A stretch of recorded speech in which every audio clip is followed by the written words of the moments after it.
Hello, my little lovelies.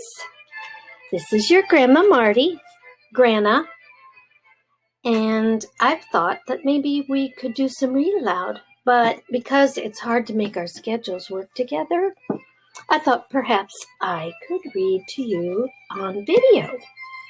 And I'm going to read The Horse and His Boy by C.S. Lewis from the Chronicles of Narnia.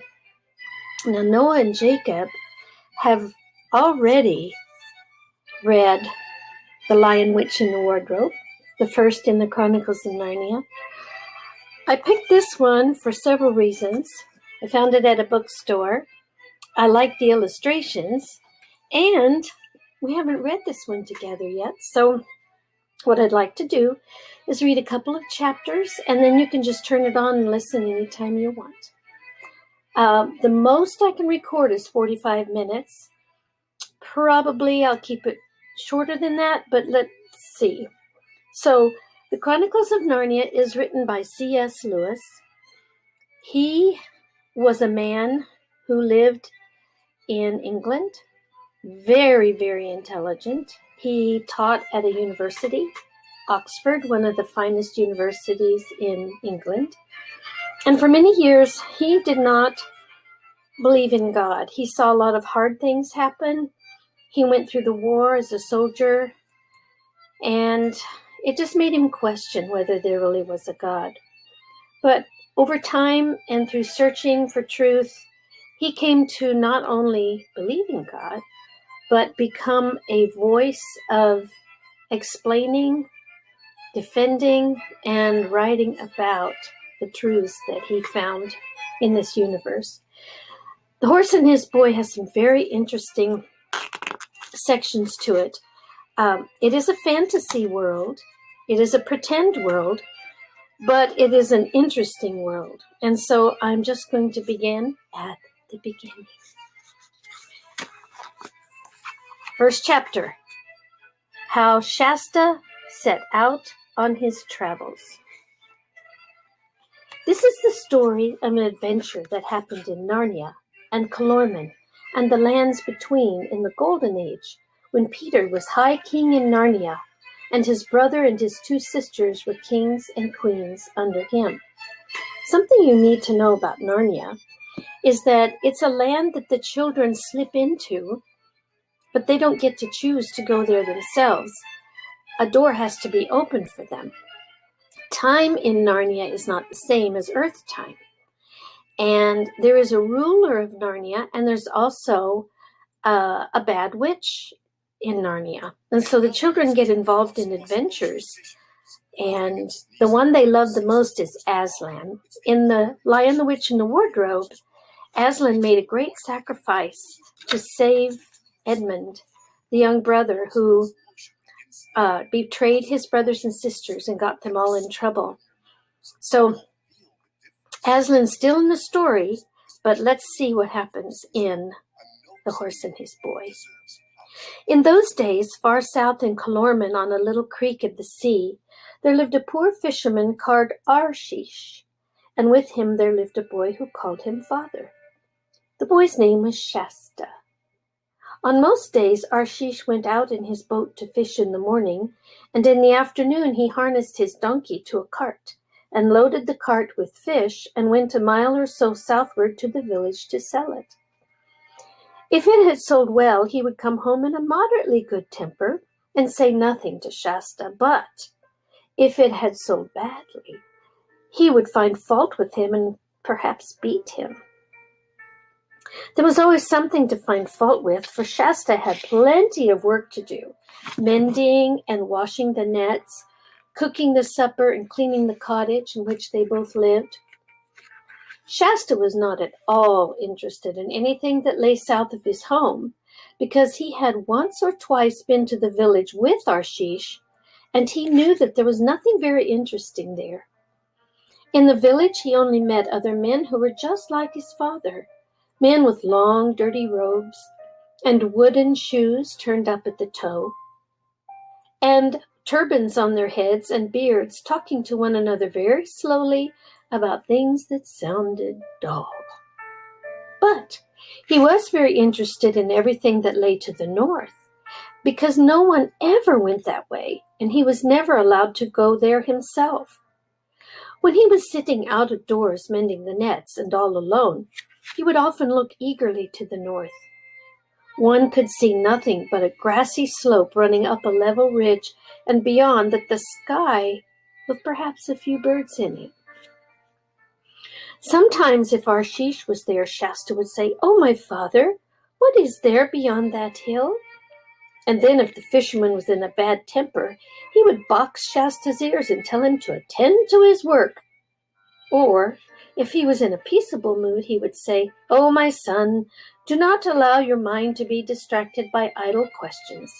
For one of the poets has said, 'Application to business is the root of prosperity, but those who ask questions that do not concern them are steering the ship of folly toward the rock of indigence.'"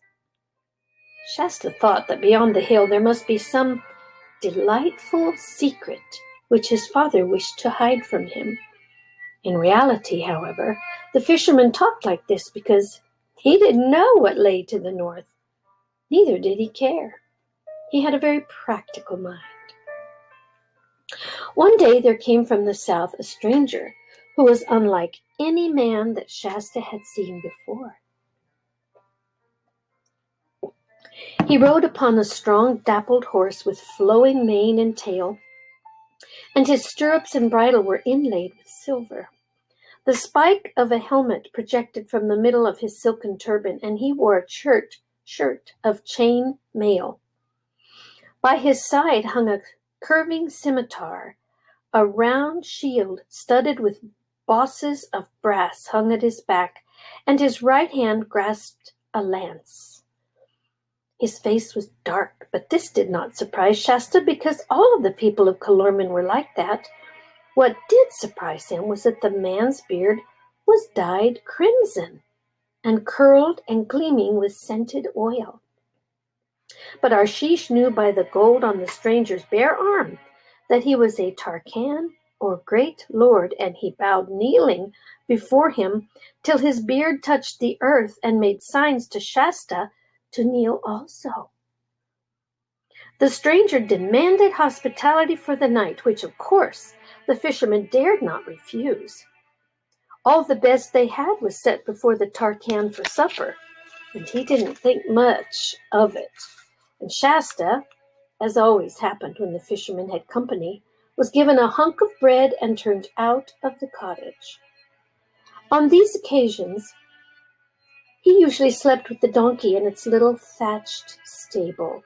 But it was much too early to go to sleep yet, and Shasta, who had never learned that it is wrong to listen behind doors, sat down with his ear to a crack in the wooden wall of the cottage to hear what the grown-ups were talking about, and this is what he heard. But first, an illustration.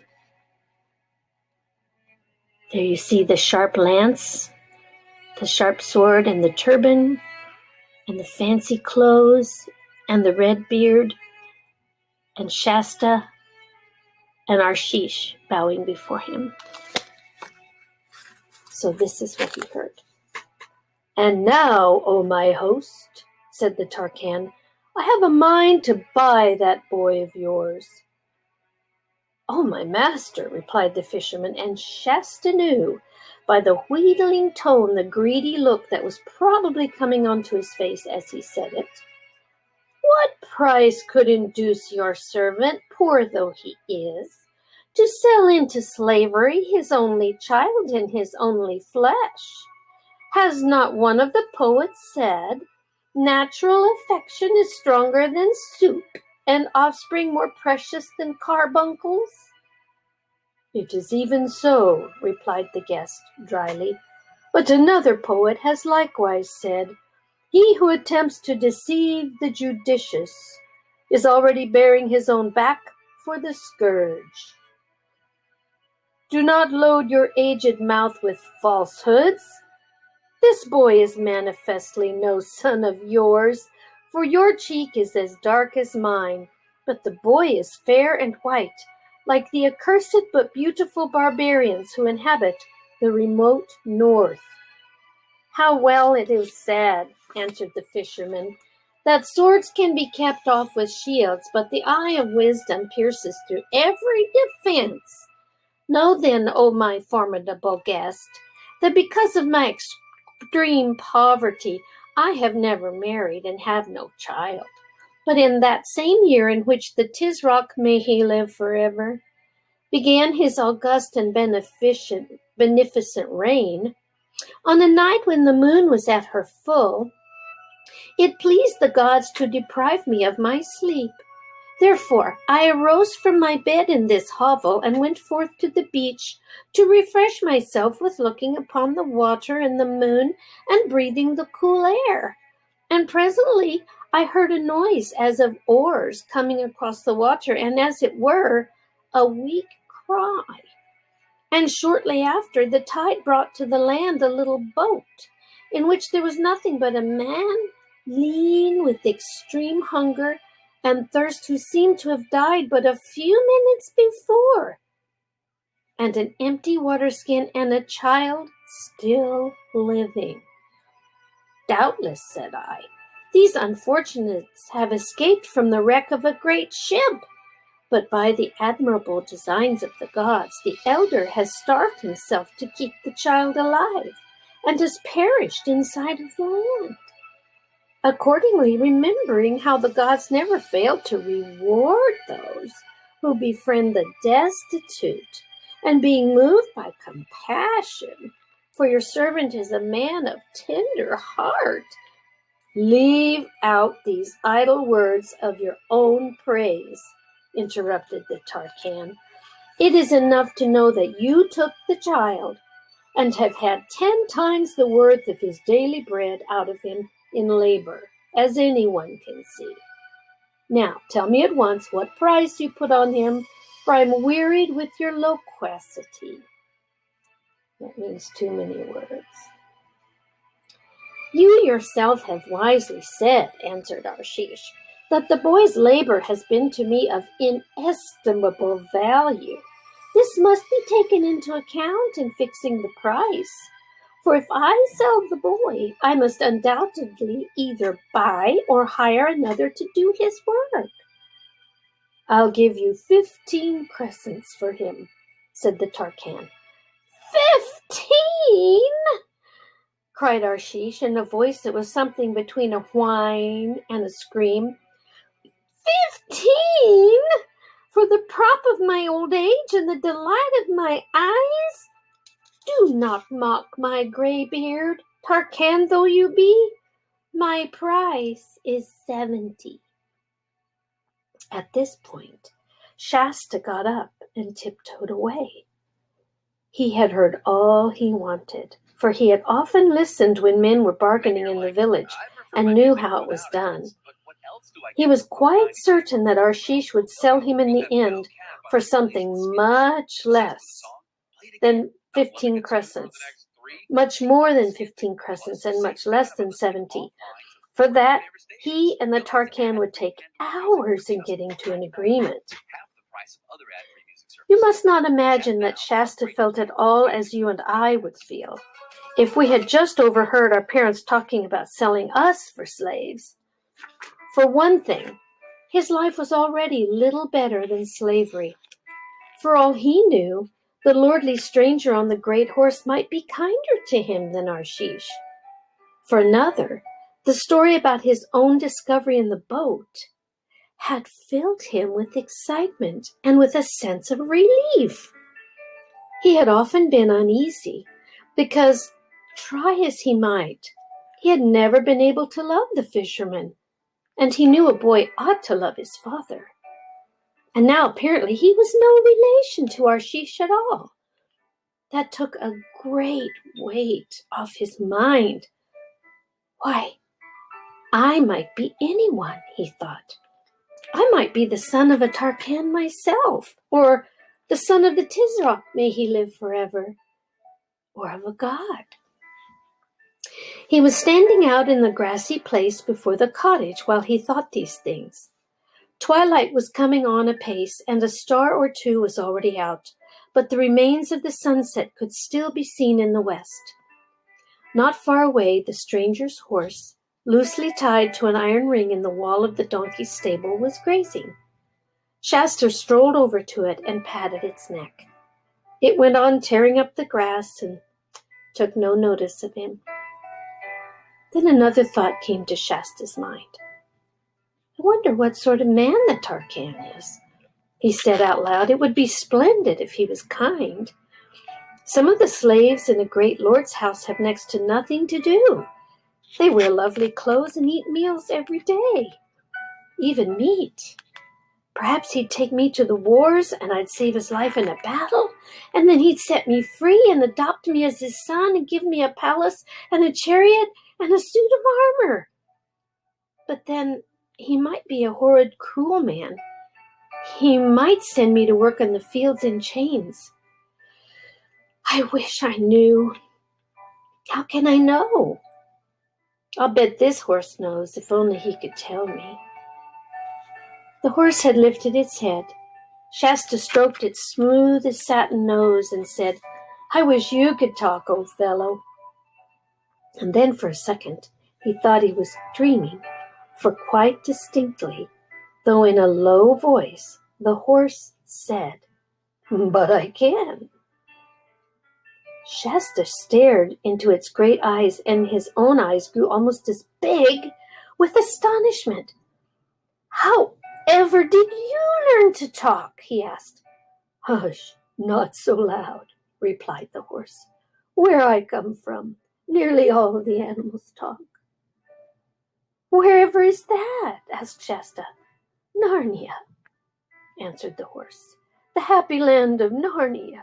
Narnia of the heathery mountains and the thymy downs. Narnia of the many rivers, the plashing glens, the mossy caverns, and the deep forests ringing with the hammers of the dwarfs. Oh, the sweet air of Narnia! An hour's life there is better than 1,000 years in Calormenes. It ended with a whinny that sounded very like a sigh. How did you get here? Asked Shasta. Kidnapped, said the horse, or stolen, or captured, whichever you'd like to call it. I was only a foal at the time. My mother warned me not to range the southern slopes into Archenland and beyond, but I wouldn't heed her. And by the lion's mane I have paid for my folly. All these years I have been a slave to humans, hiding my true nature and pretending to be dumb and witless like their horses. Why didn't you tell them who you were? Not such a fool, that's why. If they'd once found out I could talk, they would have made a show of me at fairs and guarded me more carefully than ever. My last chance of escape would have been gone. And why, began Shasta, but the horse interrupted him. Now look, it said, we mustn't waste time on idle questions. You want to know about my master, the Tarkan Anradin. Well, he's bad.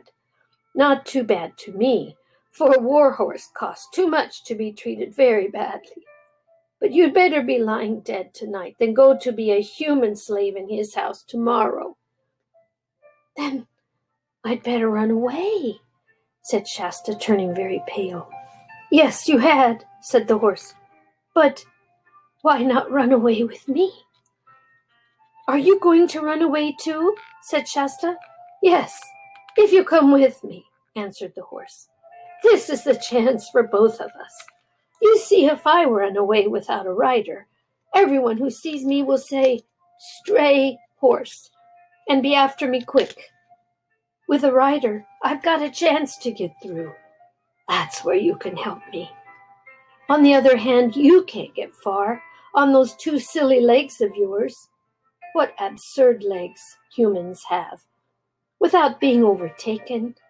But on me, you can outdistance any other horse in this country. That's where I can help you. By the way, I suppose you know how to ride? Oh, yes, of course, said Shasta.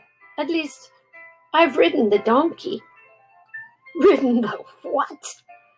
retorted the horse with extreme contempt. At least, that is what he meant. Out, actually, it came out as a sort of neigh. Ridden the wah! Talking horses sound more horsey in accent when they are angry. In other words, it continued, you can't ride. That's a drawback. I'll have to teach you as we go along. If you can't ride, can you fall? I suppose anyone can fall, said Shasta. I mean, can you fall and get up again without crying, and mount again and fall again and yet not be afraid of falling?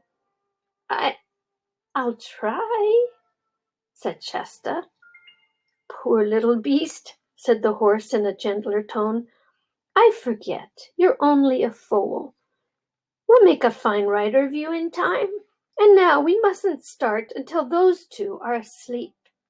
Meanwhile, we can make our plans. My Tarkan is on his way north to the great city, to Tashbaan itself and the court of the Tizrak. I say, put in Shasta rather in a shocked voice, oughtn't you to say, may he live forever? Why?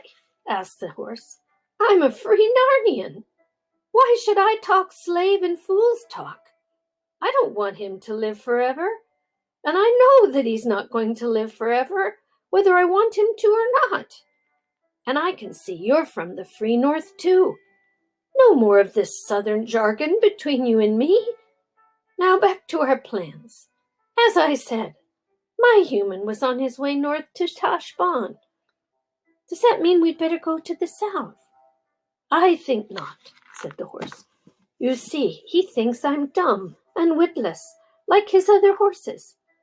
Now, if I really were, the moment I got loose, I'd go home to my stable, back to his palace, which is 2 days' journey south. That's where he'll look for me. He'd never dream of my going to the north on my own. And anyway, he will probably think that someone in the last village who saw him ride has followed and stolen me. Oh, hurrah, said Shasta. Then we'll go north. I've been longing to go north all my life.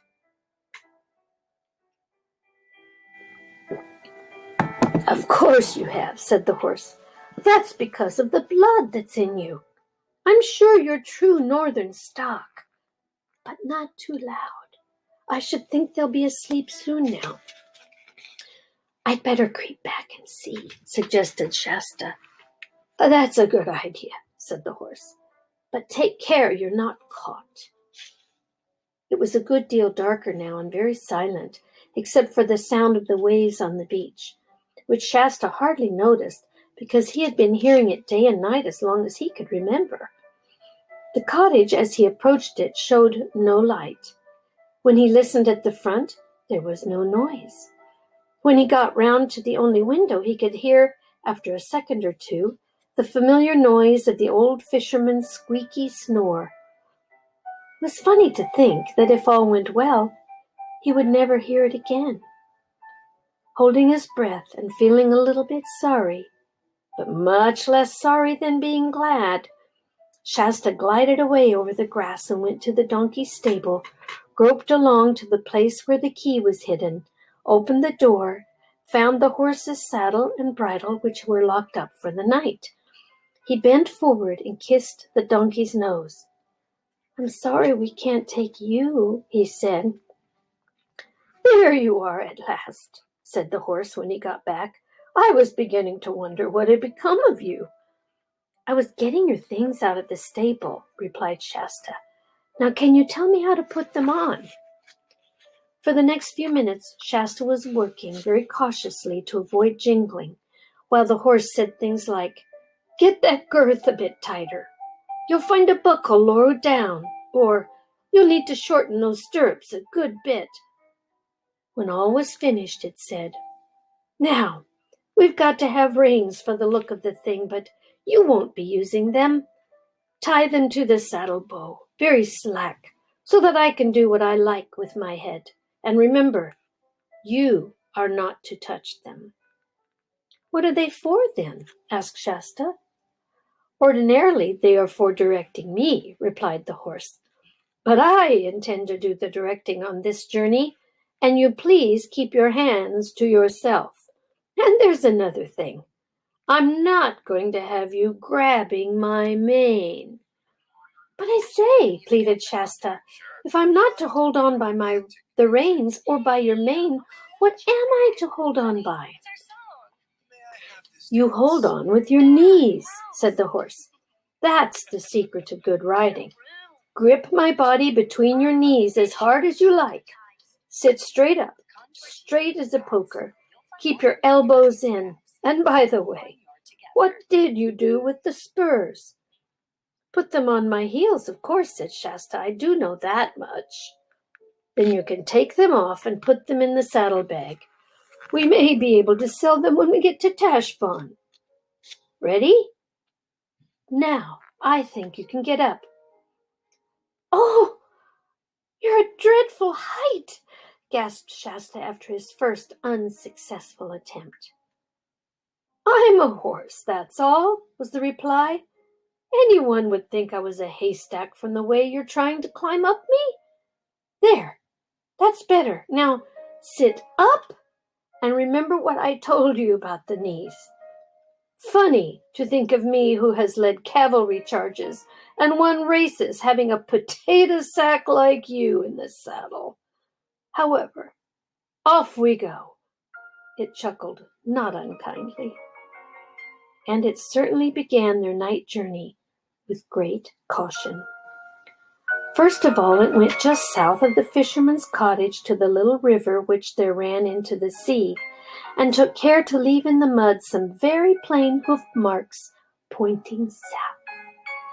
But as soon as they were in the middle of the ford, it turned upstream and waited till they were about 100 yards further inland than the cottage. Then it selected a nice gravelly bit of bank which would take no footprints, and came out on the northern side. Still at a walking pace, it went northward till the cottage, the one tree, the donkey stable, and the creek, everything, in fact, that Shasta had ever known, had sunk out of sight in the gray summer night darkness.